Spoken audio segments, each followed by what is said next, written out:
Perjanjian 3 tahun. Kata-kata membosankan dan sederhana perlahan-lahan melayang di alun-alun besar. Mereka menyebabkan suasana tenang yang telah hadir di seluruh tanah menjadi sedikit kerusuhan dan kekacauan. Di tanah terbuka, tak terhitung murid Mystic Cloud Sekte membawa segala macam emosi yang berbeda di tatapan mereka saat mereka menatap pemuda berjubah hitam di dekat tepi tangga batu. Mereka tidak asing dengan pemuda yang dipanggil Xiao Yan ini. Hubungan antara Nalan Yanran dan dia sudah menjadi topik dalam percakapan sehari-hari banyak murid Mystic Cloud Sect. Tentu saja, setiap kali namanya disebutkan, sebagian besar orang akan menyebutnya mengejek dengan jijik. Seorang anak dari klan kecil ingin menikahi Nalan Yanran yang statusnya di dalam Mystic Cloud Sekte sama mulianya dengan seorang putri. Di mata orang-orang ini, tidak diragukan lagi muncul bahwa itu Xiao Yan telah melebih-lebihkan kemampuannya. Ini terutama terjadi setelah perjanjian 3 tahun tersebar di dalam sekte. Ejekan ini menjadi semakin kuat. Tentu saja, salah satu alasan untuk mengejek tidak mengecualikan mereka menjadi cemburu. Sebagai pemimpin sekte junior dari Mystic Cloud Sekte yang berada di luar jangkauan banyak, tak terhitung murid Mystic Cloud Sekte melihatnya sebagai dewi di dalam hati mereka. Ketika mereka bertemu, orang-orang ini selalu menghadapi wajahnya yang indah yang telah mempertahankan ekspresi acuh tak acuh dan dunia lain. Siapapun yang ingin berhubungan lebih dekat dengannya akan kembali dengan kegagalan. Xiao Yan, sebagai pria yang hampir menjadi suami Nalan Yanran akan secara alami dan mudah menerima kecemburuan yang abnormal. Karena cemburu, bersama dengan beberapa rumor, murid-murid Mystic Cloud Sekte ini secara alami akan memiliki kesan buruk tentang Xiao Yan yang belum pernah mereka temui sebelumnya. Ketika mereka berbicara, sebagian besar dari mereka akan merendahkannya sebanyak mungkin. Muncul seolah-olah mereka tidak akan berhenti sampai mereka menggambarkan Xiao Yan sebagai benar-benar tidak berharga. Namun, saat mereka mengamati pemuda yang masih mempertahankan sikap tenang dan santai meskipun menghadapi ki bersatu dari hampir 1.000 murid Mystic Cloud Sekte, beberapa murid yang lebih cerdik merasa sedikit kagum di dalam hati mereka setelah mereka membuang emosi negatif dalam diri mereka. Hati mereka, sikap acuh tak acuh ini tampaknya tidak menjadi sesuatu yang sampah dari klan Xiao, yang rekan mereka biasanya berbicara tentang, bisa lakukan.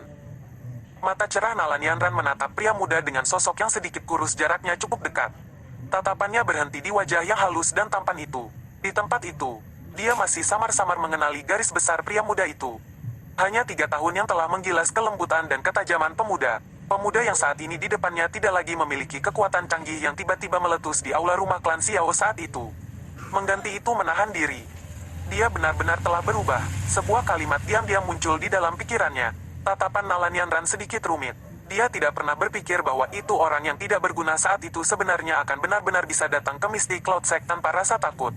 Apalagi yang tersisa sebagai acuh tak acuh seperti angin sementara tidak mengungkapkan sedikit pun kecemasan atau pucat. Bahkan ketika dihadapkan dengan hampir 1.000 murid Mystic Cloud Sect. Klan Nalan. Nalan Yanran. Petik 1. Nalan Yanran perlahan berdiri. Sosok cantiknya tinggi dan lurus seperti teratai salju yang angkuh dan tak kenal ampun. Matanya yang cerah menatap Xiao Yan sementara suaranya setenang yang terakhir. Itu adalah kawan kecil dari klan Xiao, bukankah dikatakan bahwa itu dia adalah orang yang tidak berguna yang tidak bisa menyimpan douqi? Di pohon besar itu, Jia Xingtian menatap Xiao Yan dengan sepasang mata yang mengandung keterkejutan.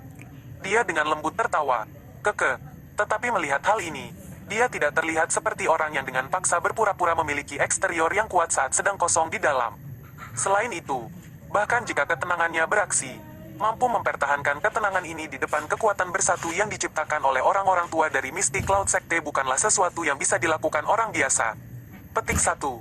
Fama, yang jaraknya cukup dekat dari Jia Xingtian sedikit mengangguk. Matanya yang tua dan tajam perlahan menyapu Xiao Yan. Sesaat kemudian, dia berhenti di wajah yang terakhir. Alisnya tiba-tiba merajut sedikit saat dia berkata, untuk beberapa alasan yang tidak diketahui, dia tampaknya memiliki perasaan yang familiar tentangnya. Kamu juga punya perasaan seperti itu? Mendengar ini, Jia Xingtian tertawa pelan. Matanya dipenuhi dengan makna yang dalam ketika dia menatap Xiao Yan dan berkata, sepertinya kita mungkin pernah melihatnya di suatu tempat sebelumnya. Petik 1. Kerutan di dahi Fama sedikit diperdalam. Matanya berkedip saat dia stam merah di Xiao Yan. Tetapi apakah dia tidak terus mengatakan apa-apa lagi? Hei, orang tua Nalan. Apakah ini pemuda dari klan Xiao yang hampir menjadi menantu klan Nalan? Dia tampaknya bukan orang yang tidak berguna dari desas-desus itu. Kekuatan dan kekuatan mental ini adalah sesuatu yang hampir tidak pernah aku lihat pada orang-orang muda yang aku temui. Mu Chen menoleh dan berkata, dia tersenyum pada Nalan Jie, yang matanya berhenti di tubuh Xiao Yan sejak awal. Dia sedikit berseri dalam senyumnya. Menantu laki-laki yang ditinggalkan karena dianggap tidak berguna saat ini bahkan tampak lebih menonjol daripada beberapa dari mereka yang disebut jenius. Meskipun Nalanjie tidak akan merasakan sakit sampai pada titik di mana dia tidak ingin hidup karena ini, dia sedikit banyak akan merasa sedikit kesal. Ekspresi Nalanjie adalah jelek saat dia dengan ganas memotong Mu Chen dengan tatapannya. Dia terlalu malas untuk mengatakan hal-hal yang tidak perlu kepadanya. Dengan tawa dingin, dia terus memusatkan pandangannya pada pria yang halus dan tampan itu. Emosi di hatinya bergulir. Meskipun Nalanjie sudah tahu bahwa itu Xiao Yan telah meninggalkan reputasi sebagai orang yang tidak berguna untuk beberapa waktu, ketenangan dan kekuatan mental yang saat ini ditampilkan saat ini menyebabkan hatinya merasakan kejutan besar. Di atas keterkejutan ini, dia juga menghela nafas pelan dengan cara menyesal. Dengan situasi setelah mencapai titik ini, mengatakan apapun tidak akan membantu mengubah situasi. Dia hanya bisa berharap bahwa itu dendam antara Xiao Yan dan Nalan Yanran akan mencair setelah perjanjian 3 tahun ini berakhir. Lebih baik jika mereka bisa berdamai. Tentu saja, ini mungkin mimpi yang tidak realistis. Bahkan jika mereka berdua tidak bisa lagi bersama di masa depan, memungkinkan Xiao Yan untuk menghentikan membawa kebencian terhadap klan Nalan di masa depan akan menyebabkan Nalanjie diam-diam merasa sedikit lebih baik. Setelah semua dari bagaimana Nalanjie saat melihatnya, pemuda ini pada dasarnya memiliki semua persyaratan untuk menjadi orang yang kuat. Kekuatan mental yang luar biasa, bakat pelatihan yang luar biasa, dan ketekunan untuk terus berjuang selama 3 tahun hanya demi sebuah janji. Dengan beberapa hal ini, jalan masa depan Xiao Yan untuk menjadi orang yang kuat akan jauh lebih lancar dan tidak terhalang. Nalanjie tidak berpikir bahwa itu menjadi target dendam milik seorang pria muda dengan potensi tak terbatas adalah sesuatu yang bisa membuat seseorang senang. Sepertinya aku harus mengirim seseorang untuk berhubungan dengan klan Xiao. Nalanjie menghela nafas lembut di hatinya saat dia menggelengkan kepalanya. Dia melemparkan perhatiannya ke tanah terbuka. Saat ini dia hanya bisa menunggu perjanjian 3 tahun yang akan dimulai. Setelah Nalan Yanran berdiri, 10 pria berjubah putih di atas alun-alun akhirnya mulai perlahan membuka mata mereka. Tatapan mereka dilemparkan pada pemuda berjubah hitam di tangga batu. Ketika mereka saling bertukar pandang satu sama lain, mereka merasa heran. Ketidakpastian dalam hati mereka persis sama dengan apa yang ada di dalam Nalanjie dan yang lainnya. Tidak peduli ke arah mana seseorang melihat Xiao Yan saat ini, seseorang tidak dapat melihat klan Xiao klan yang menderita segala macam ejekan saat itu. Kamu adalah Xiao Yan dari klan Xiao. Seorang pria tua berjubah putih yang berada di tengah mengangkat matanya dan mengamati Xiao Yan. Setelah beberapa saat, dia perlahan membuka mulutnya dan mengucapkan kata-kata itu. Tatapan Xiao Yan menyapu pria tua berjubah putih di tengah. Dia menyadari bahwa itu orang ini harus memiliki posisi yang cukup tinggi dalam Misty Cloud Sect. Sejak yang terakhir membuka mulutnya, orang-orang tua di sekitarnya mengenakan jubah yang sama tetap diam. Aku elder pertama dari Sekte Awan Berkabut, Yun Leng. Sebelum Xiao Yan dapat menjawab, lelaki tua itu hanya melanjutkan sesuka hatinya dan berkata, pemimpin sekte belum kembali hari ini. Oleh karena itu, perjanjian 3 tahun kali ini akan dipimpin oleh aku yang lama. Tujuan kompetisi kali ini adalah belajar dari satu sama lain. Berhenti ketika kamu, petik satu. Hidup dan mati didikte oleh surga. Suara lembut tiba-tiba terdengar, mengganggu kata-kata Yun Leng.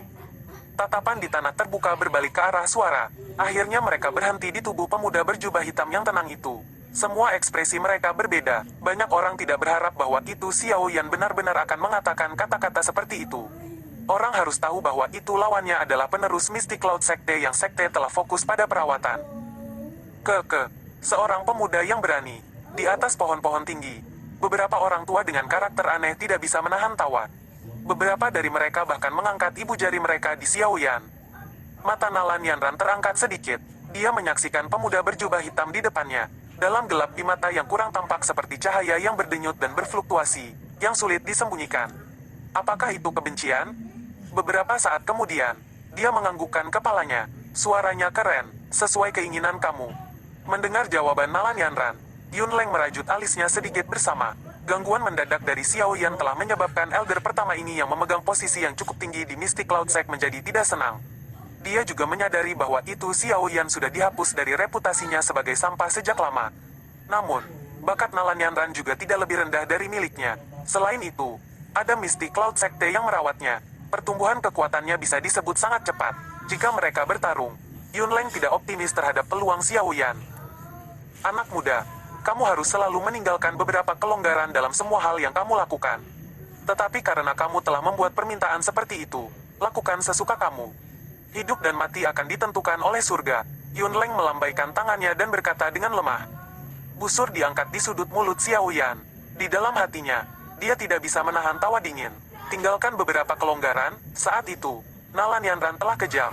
Apakah ada yang memintanya meninggalkan ruangan untuk orang lain? Tangan Xiao Yan perlahan memegang gagang penguasa. Dia tiba-tiba menariknya keluar dan penguasa Suan berat membawa suara angin yang terkompresi.